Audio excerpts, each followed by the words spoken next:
ख्रिस्त येण्याचो दुसरो सोमार. शुभ वार्ता लूक चॅप्टर 1 वर्स 26 to 38.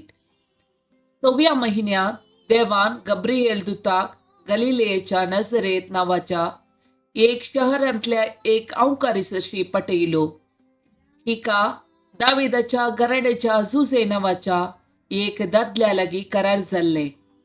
ते औंकारीचे नाव मोरी. देवदूत भितर सण तिचे लागीं म्हणालो, नमान, देवाच्या कृपेन भरलेले, सरस्पोर तुझे सांगाता आसा. ही उतरां आयकून मोरी सगळेच शर्मेली आणि हो नमान कोसलो जावयेत म्हूण आपणा इतल्या चिंतूंक पडली. तोबळ देवदूतान तिका म्हळें, भिये नाका मोरये, देवान तुजे आपली दया दाखयल्या. पळय, तूं गर्भेस जावन एक पुताक प्रस्तुत जातली. ताका तुवें जेजू म्हूण नांव दिवंक जाय.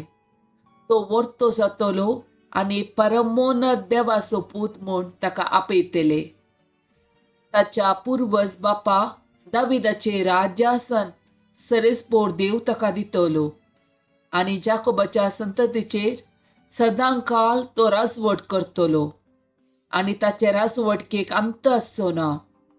पूण मोरी देवदूता लागीं म्हणाली, हें घडचें कशें? हांव आजुनी औंकार. देवदूतान तिका जाप दिली, पवित्रात्मो तुजेर येतलो आनी परमोन्नत ताची सकत तुजेर सावळी घालतली. देखून तुजे तांचलमोच्या भुरग्याक भाग्यवंत देवाचो पूत म्हणटले.